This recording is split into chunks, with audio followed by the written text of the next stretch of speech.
ชักเหนียวแล้วแม่ไม่จะขี้สักทีเลยบอกจะเป็นเหนียวกันนักนะไปแล้วแม่ใจเด้อกันเพื่อน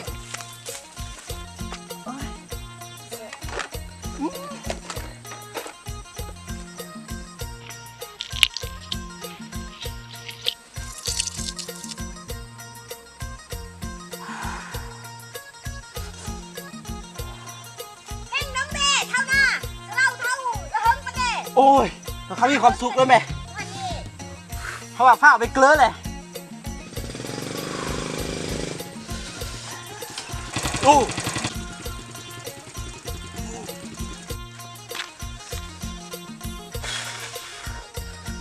ตายเสียเราเห็นได้เลยถ้าปีแต้งกันสไนเลยตายหรอกขนาดมากระจิตแตงเธอนี่เดี๋ยวฟังแม่เคียมก็ได้ดังมันปัดแก้มคิ้วเท่าเลือปันปลาดุงดิบ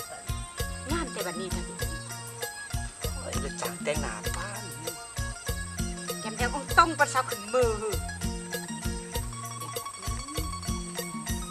โอ้ยแล้วเราคือกลลิงตายอันพัชรภางามเป็นยังบุปผาฟ้าเขาว่าแก้มบุคือกลลิงแค่งามกว่านี่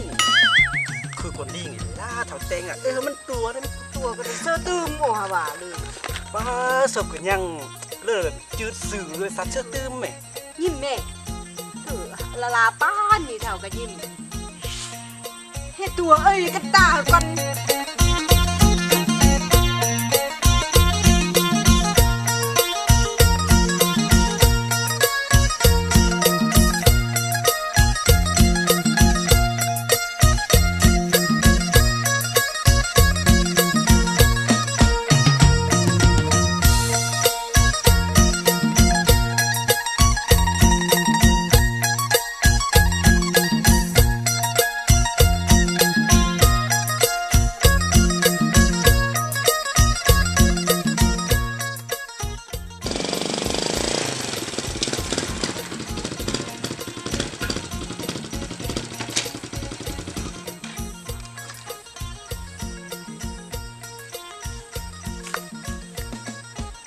ผู้สาวโซนางแด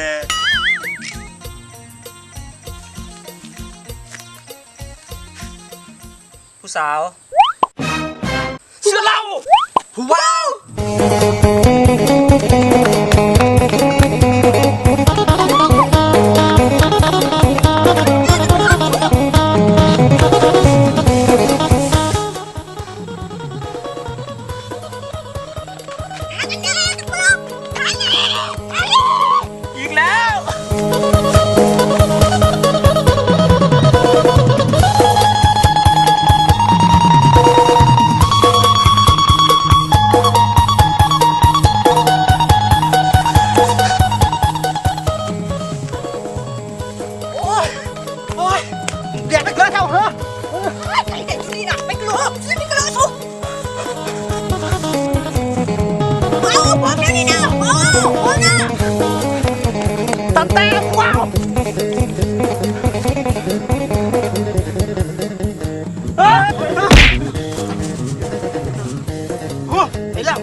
เ